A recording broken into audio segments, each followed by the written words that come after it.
உங்களுக்கு பிரசவம் வந்து நெருங்கிக்கிட்டே இருக்குது. இந்த வாரத்திலையோ இல்லை அடுத்த 2 வாரத்திலும் உங்களுக்கு குழந்தை பிறக்க வாய்ப்பு இருக்குது. அதனால் பிரசவம் குறித்த விழிப்புணர்வு உங்களுக்கு இருக்கணும்.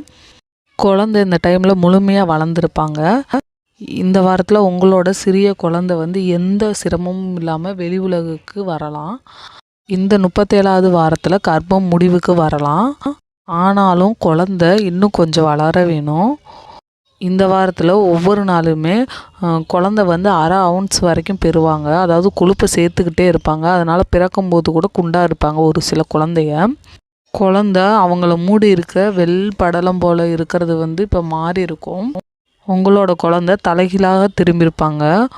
உங்கள் குழந்தையோட கால் நகங்கள் அவங்களோட கால் விரல்கள் மூடி இருக்க அளவுக்கு வளர்ந்துருக்கும். பிறந்த குழந்தைகளுக்கு நகங்கள் வந்து அதிகமாக இருக்கும்.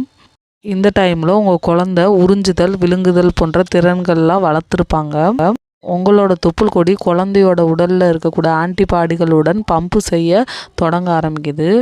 இதனால் குழந்தை பிறந்த பின்னாடி அவங்களுக்கு ஏற்படக்கூடிய நோய் தொற்றுலேருந்து எதிர்த்து போடாத உதவுது. குழந்தை பிறந்த பின்னாடி நீங்கள் தாய்ப்பால் கொடுக்கறது மூலம் இன்னமும் நோய் எதிர்ப்பு சக்தி அதிகரிக்கும். குழந்தையோட நுரையீரல் முழுமையாக செயல்படுறதுனால குழந்தை வெளிவர தயாராக இருப்பாங்க. குழந்தை வெளிப்புற காற்றை சுவாசிக்கிறதுக்கு தயாராக இருப்பாங்க. குழந்தையோட வெயிட் வந்து 2.8 கிலோகிராம் இருக்கலாம். அவங்க 19.1 அங்குல நீளமும் இருக்கலாம். நீங்கள் கன்சீவ் ஆனதுலேருந்தே உங்களுக்கு நோய் தொற்றுலேருந்து கர்ப்பப்பையை பாதுகாக்க சளி போன்ற திரவம் வந்து வெளியேறும் உங்கள் யோனி பகுதியிலேருந்து. இதுவே நீங்கள் லாஸ்ட் வாரத்தில் இது இளஞ்சிவப்பாகவோ இல்லை ரத்தம் தேய்ந்த கலர்ந்த சளி போன்ற ஒரு திரவமாகவோ இருந்துச்சுன்னா அது வந்து உங்களுக்கு பிரசவம் ஆரம்பிக்க போகுது அப்படின்றது அர்த்தம்.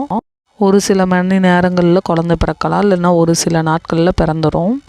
இந்த வாரத்தில் பொய்யான பிரசவ வலி இருக்கும். இது முன்கூட்டிய வாரங்களை தொடர்ந்து விட இந்த வாரத்தில் அதிகமாக இருக்கும். உங்கள் கர்ப்பப்பையில் இருக்கக்கூடிய தசைகள் இறுகப்படுவதை நீங்கள் அனுபவிக்கலாம். இது 10லேருந்து 20 நிமிடம் வரைக்கும் இருக்கலாம். இது பொய்யான வலியா இல்லை பிரசவ வலியா அப்படின்றத அப்பப்போ டாக்டர்கிட்ட கன்சல்ட் பண்ணிக்கணும். இந்த வாரத்தில் உங்கள் அம்னோட்டிக் திரவத்தில் மாற்றம் ஏற்படும். அதாவது அம்னோட்டிக் திரவம் குறைவாக இருக்கலாம். ஒரு சில நேரத்தில் அம்னோட்டிக் திரவம் அதிகமாகவும் இருக்கும். இந்த வாரத்தில் உங்களுக்கு நெஞ்செரிச்சல் பொதுவானதாக இருக்கும். குழந்தைக்கு இடமளிக்கும் வகையில் கர்ப்பப்பை விரிவடைகிறதுனால வயிற்று